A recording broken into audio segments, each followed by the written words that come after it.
हमारी जो गेहूँ जो अनुभाग की जो टीम है वो किसानों की समस्याओं को ध्यान में रखते गेहूँ की किस्में निकालती है। इसमें 3 तरह की किस्में हैं। जिन किसान भाइयों के पास कम खाद पानी है उनके लिए किस्में अलग है। जिस तरह ये हमारी एक C306 किस्म है, अच्छा जी। ऊंची बढ़ने वाली किस्म है। रोटी सबसे बढ़िया बनती है। पैदावार 25-26 मन से लेके 35-36 मन प्रति एकड़ की पैदावार देती है। खाद पानी कम देना है। कम देने का मतलब ये है कि 20 किलो DAP नीचे बिजाई कर दी, 15-20 किलो यूरिया, 1 या 2 पानी, ज़्यादा पानी नहीं देने। ज़्यादा पानी दोगे तो गिरेगी, पैदावार कम होगी। इसी तरीके से एक जो है ऑर्गेनिक खेती का या प्राकृतिक खेती का आजकल प्रचलन है, उसके लिए WH 1080 नंबर किस्म है, बोनी किस्म है, 100 सेंटीमीटर की हाइट है। और ये बरानी किस्म के लिए निकाली गई है 2010 में। 27-28 मन से लेकर 44-45 मन तक की पैदावार जो है ये बरानी के रूप में एक पानी में दे देती है। अगर जैसे जैसे इसमें खाद पानी देते जाएंगे पैदावार बढ़ती जाएगी। और ये ऑर्गेनिक खेती के लिए सबसे बढ़िया किस्म है, क्योंकि इसके अंदर आयरन और जिंक कंटेंट वो ज़्यादा है, जो कुपोषण की समस्या को दूर करता है। ठीक है, दाना बहुत मोटा है, पीला रतुआ नहीं आता, तो अच्छी किस्म है। कुछ किसान भाइयों के लिए पास जो है पानी सीमित है, उसके लिए हमने WH 1142 नंबर एक किस्म निकाली है सीमित सिंचाई के लिए। सीमित सिंचाई का मतलब है कि 2 पानी के लिए निकाली है। गेहूं की किस्म है जो 48-50 मन से लेके 60-62 मन तक 2 पानी में पैदावार दे देती है। क्या करना है कि बिजाई अगेती करनी है अक्टूबर के आखिरी सप्ताह में। 1 कट्टा DAP, 10 किलो जिंक सल्फेट, 1 कट्टा खाद यूरिया देनी है, ज़्यादा नहीं देनी। और 110 सेंटीमीटर हाइट होती है इसकी, 2 ही पानी देने हैं, एक 22 दिन के ऊपर फुटाव होते समय और दूसरा 80-85 दिन में बालियाँ निकलते समय। तो इसमें तूड़ी भी अच्छी हो जाएगी, पैदावार भी आपकी 48-50 मन की मिल जाएगी और खाद पानी में कम में भी काम चल जाएगा। उसके बाद आती है कि अच्छे खाद पानी के लिए अगेती बिजाई करनी हो, तकड़ी ज़मीन हो, ज़्यादा खाद पानी हो, देसी खाद हो, सब तरह की चीज़ें हों, उन किसान भाइयों के लिए हमने जो किस्म निकाली हुई है वो एक है WH 1270, ये DBW 303 है एक, और एक DBW 327 नंबर। ये 3 किस्में हैं अगेती। अगेती का मतलब अक्टूबर का आखिरी सप्ताह। खाद पानी ज़्यादा का मतलब 1.5 खाद पानी, 1.5 का मतलब 1 कट्टा DAP की जगह 1.5 कट्टा DAP डालना है, 1 कट्टा यूरिया का नीचे डालना है, 2-2.5 कट्टे पहले और दूसरे पानी में देने हैं। गोबर की खाद बिजाई से पहले 5-6 ट्राली खेत में डाल सकते हो। लेकिन ज़्यादा पैदावार, औसतन पैदावार इन सब की जो है 75-76 मन की पैदावार जो है वो एवरेज दे देती है। और अगर ज़्यादा खाद पानी आपने दिया है तो इससे आपकी 90-92 मन तक की पैदावार दे देगी। लेकिन उसके लिए 2 क्रियाएं आपको अलग से करनी पड़ेंगी।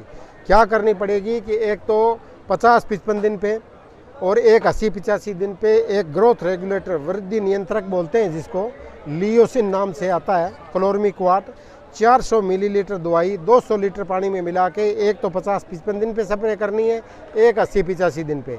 ये दवाई क्या काम करेगी, इसका जो तना है अंदर से, ये तना थोथा होता है, इस तने के अंदर धागे बन जाएंगे, ये भर जाएगा तो सॉलिड हो जाएगा। सॉलिड होगा तो जो ज़्यादा खाद पानी आपने दिए तो गिरेगा नहीं तो आपकी पैदावार ज़्यादा होगी। एक किसान भाइयों को और सलाह देना चाहता हूँ मैं कि अब जिस तरह गर्मी आई हुई है, तो गर्मी आती है तो उसमें कहते हैं कि दाना सुकड़ गया, तरह तरह के ये 0-52 स्प्रे कर दो, ये आप NPK कर दो। किसान भाइयों को ज़्यादा चिंतित होने की ज़रूरत नहीं है। दिन का तापमान 32 से 35 डिग्री तक चला जाता है तो भी कोई नुकसान नहीं है। रात का तापमान 15 डिग्री से ऊपर नहीं जाना चाहिए। अब जिस तरह 11-12 चल रहा है बिल्कुल सही है, कोई दिक्कत नहीं है। जब तक रात का तापमान 15 से ऊपर नहीं जाता तो कोई प्रतिकूल प्रभाव नहीं पड़ता। ज़्यादा चमक ज़्यादा तरह की दवाइयाँ डालना और करना, नुकसान उठाने की ज़रूरत नहीं है। सिर्फ और सिर्फ जो पोटास खाद हम नीचे डालते हैं, म्यूरेट ऑफ पोटास, उसको पोटाशियम क्लोराइड बोलते हैं, वही खाद 400 ग्राम खाद लेके 200 लीटर पानी में मिला के और आपने स्प्रे कर देनी है।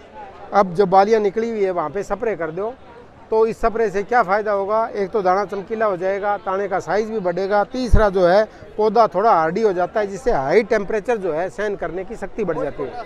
हाँ, जो नीचे डालने वाली पोटास है और अलग से 2 किलो की थैली, महंगी थैली लाने की ज़रूरत नहीं है आपको। सिर्फ पोटास खाद जो नीचे डालते हैं वही खाद, उसी को म्यूरेट ऑफ पोटास बोलते हैं, उसी को पोटाशियम क्लोराइड बोलते हैं, इसकी 400 ग्राम लेके वो खाद पानी में घोल के 200 लीटर में आपने स्प्रे कर देनी है, तो उससे आपका हाई टेम्परेचर से बचाव हो जाएगा। ठीक है। अब शमे की बिजाई के लिए किस्में हैं हमारे पास। शमे की बिजाई का मतलब क्या है, 1 नवंबर से लेके 15-20 नवंबर तक 4-5 पानी अच्छे, इसके दौरान कोई बिजाई करता है तो 40 किलोग्राम आपने बीज डालना है। 3-4 किस्म है उनकी बिजाई आप कर सकते हो।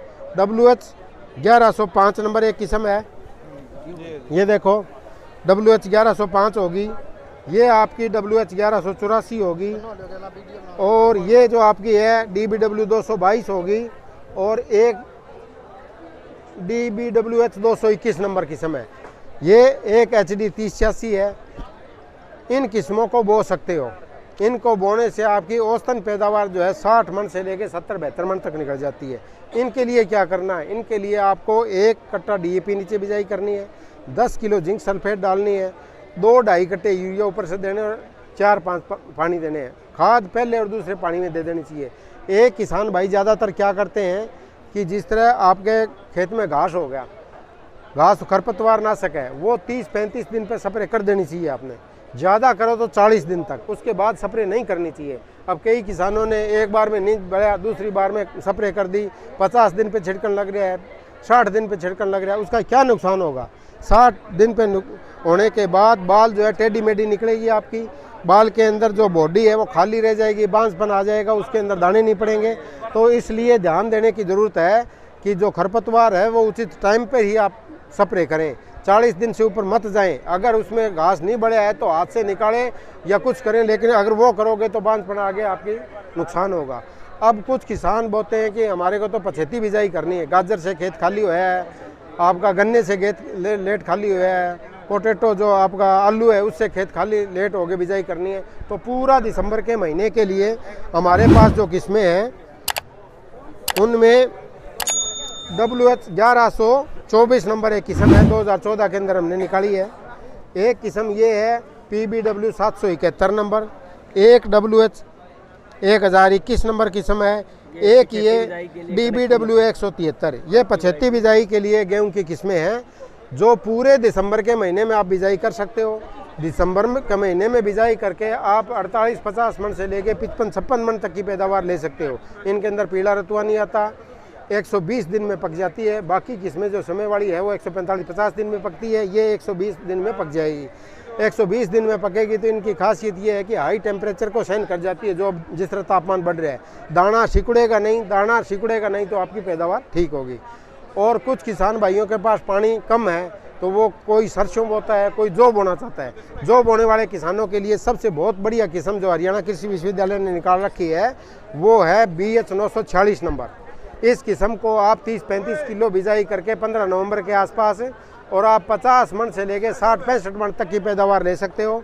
इसके अंदर जो स्टाइप रस्ट, जो पत्तियां काली हो जाती है, वो बीमारी नहीं आती, दाने भी ठुके हुए हैं, बढ़ती भी है और गिरती भी नहीं है, तो पैदावार आपको ज़्यादा देगी। ये सारी किस्में इसी तरह की है। अब आप देख रहे हो कुछ बीमारी वाली, ये जिस तरह खुली कंगारी है, खुली कंगारी जिसको हम इसको काला पाउडर आ जाता है, तो ये बीमारी कैसे आती है। ये बीमारी जो है इंटरनल सीड बोर्न यानी बीज के अंदर ही होती है। जिस तरह ये बीज जगह में पड़ेगा उस टाइम इसके स्पोर फंगस के अंदर चले जाएंगे, अगले साल खराब होगी। तो इसको ठीक करने के लिए क्या करना है, आपने बिजाई करते समय आपने रैक्सिल या बेवेस्टिन नाम की दवाई से उपचारित करके बीज को बोना है। 10-20 रुपए का खर्चा है, आपका कोई बीमारी नहीं आएगी। ये एक पीला रतुए के बारे में दिखा रखे हैं हमने।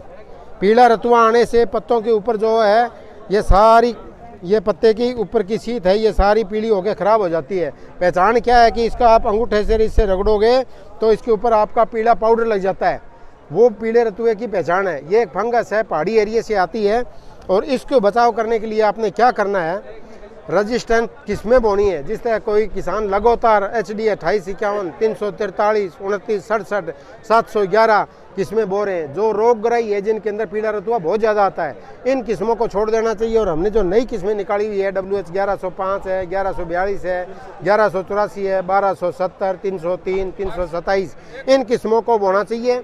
इन किस्मों के बोओगे तो आपका केमिकल का जो स्प्रे करने का खर्चा है वो बच जाएगा, पैदावार आपकी ज़्यादा देगी। फिर भी किसी किसान भाई ने ये बो रखी है और उनके अंदर इस तरह की दिक्कत आ जाती है तो उनको प्रोपिकोनाजोल या टिल्ट नाम की दवाई आती है, 200 मिलीलीटर 200 लीटर पानी में मिला के स्प्रे करनी है। वैसे ही पत्तियां पीली हो जाती हैं कई बार, उनको पीला रतुआ समझ के आपने स्प्रे नहीं करना, क्योंकि ये कोई तत्व की कमी से हो सकती है, सल्फर की कमी से हो सकती है, जिंक की कमी से हो सकती है। फ़ोटो आप जो है हमारे हरियाणा ई मौसम के ऊपर भेज सकते हो, उससे हमारे को पता लग जाता है कि कौन सी जगह किस बीमारी है, तो उसके निदान हम बता देंगे। तो ये सारा गेहूँ से संबंधित था।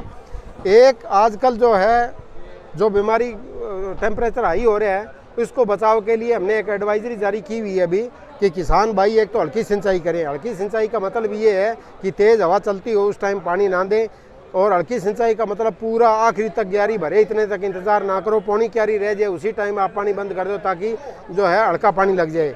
दूसरा आपने क्या करना है कि एक स्प्रे करनी है। स्प्रे कौन सी करनी है? Potassium chloride. पोटाशियम क्लोराइड क्या है? म्यूरेट ऑफ पोटाश जो खाद नीचे डालते हैं वही है। आपने NPK 05232 ऐसे पे खर्चा करने की ज़रूरत नहीं है। सीधी जो खाद पोटाश नीचे खाद डालते हैं वही पोटाश खाद 400 ग्राम 200 लीटर पानी में मिला के आप स्प्रे कर दो, तो उससे क्या फ़ायदा होगा? एक तो चना इसका दाना जो है बड़ा होगा, थोड़ा साइज़ बढ़ जाएगा, दूसरा चमकीला होगा, तीसरा इसके अंदर जो है हाई टेम्परेचर से सहन करने की शक्ति आ जाएगी। तो इस तरह से किसान भाई अपना खर्चा कम करके अपनी पैदावार बढ़ा सकते हैं। खर्चा कम होगा, पैदावार आपकी ज़्यादा होगी। 303 में 303, 327, 1270 सारी जो है रोगरोधी किस्में निकाली हुई है। इनके अंदर कोई फंजीसाइड स्प्रे करने की ज़रूरत नहीं है। ठीक है, ये किस्में ही ऐसी निकाल दी जिनके अंदर जरूरत नहीं है, तो किस लिए अपना खर्चा बढ़ा रहे हो? किसान भाई लग रहे हैं स्प्रे करने ये फंजीसाइड की जो स्प्रे किसान भाई हैं वो दिखा के करें। अब जिस तरह टेम्परेचर हाई हो गया, इस टेम्परेचर हाई होने पर पीला रतुआ अपने आप खत्म हो जाता है, इसके लिए स्प्रे करने की कोई ज़रूरत नहीं है। फंजीसाइड की कोई जरूरत ना नहीं है, बिल्कुल अपना खर्चा कम करो, पैदावार ज़्यादा लो, यही हम किसान भाइयों को सलाह देते हैं ताकि उनकी ठीक है डॉक्टर साहब। ये जो है हाँ ये स्पाइकलेट हैं, ये नॉर्मल जो है 18 से 20 गुंडी होती है एक बाल के अंदर, और दाने एक गुंडी के अंदर 3 दाने के आसपास होते हैं। क्योंकि 4-5 में निकल जाते हैं, लेकिन उनका साइज बीच वालों का सेंट्रल का छोटा हो जाता है। लेकिन जनरल में 3 ही दाने निकलते हैं। अगर 22 गुंडी है तो 65-66 दाने एक में निकलेंगे। लेकिन ये किस्म टू किस्म पे निर्भर करता है, अलग टाइप का। आपको घबराने की जरूरत नहीं है। एक कई जगह बालों के अंदर जिस तरह यहाँ बैंगनी रंग का कलर दिखाई दे रहा है, आ गया, फंजीसाइड स्प्रे करनी शुरू कर दी। ये स्टेम रस रेजिस्टेंस के जीन जो हैं हाई टेम्परेचर के अंदर जिस तरह बॉडी में इम्यूनिटी सिस्टम होती है, इसी तरह पौधा अपने आप को बचाने के लिए जीन एक्सप्रेस करता है, उनका कलर आ जाता है। तो उस कलर आने से वो ऐसे दिखाई देने लग जाती है, तो फंजीसाइड स्प्रे करनी शुरू कर दी। कोई फंजीसाइड स्प्रे करने की ज़रूरत नहीं है, उससे पैदावार पे कोई बुरा प्रभाव नहीं पड़ेगा। एक गलूम ब्लोच नाम की बीमारी भी इसी तरह की आती है, लेकिन वो बाहर इसके ऊपर ही आके रह जाएगी, अंदर दाने पे उसका इफेक्ट नहीं पड़ेगा। तो अलग से कोई स्प्रे करने की, कोई अपने आप में जिस तरह एक तारा छिड़कने लग रहा है, कोई मेलाथियाल छिड़कने लग रहा है एफिड के लिए, ऐसी बीमारी ज़्यादातर कोई कीट पतंगा इसमें नहीं आता है। इसलिए अपना ज़्यादा नुकसान ना करें आर्थिक रूप से किसान। हमारी तो यही सलाह है।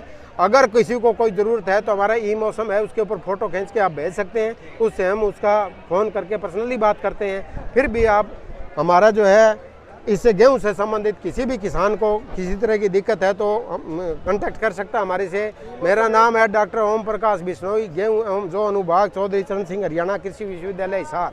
मेरे फ़ोन नंबर है 94 163 97 736, 94 163 97 736। धन्यवाद।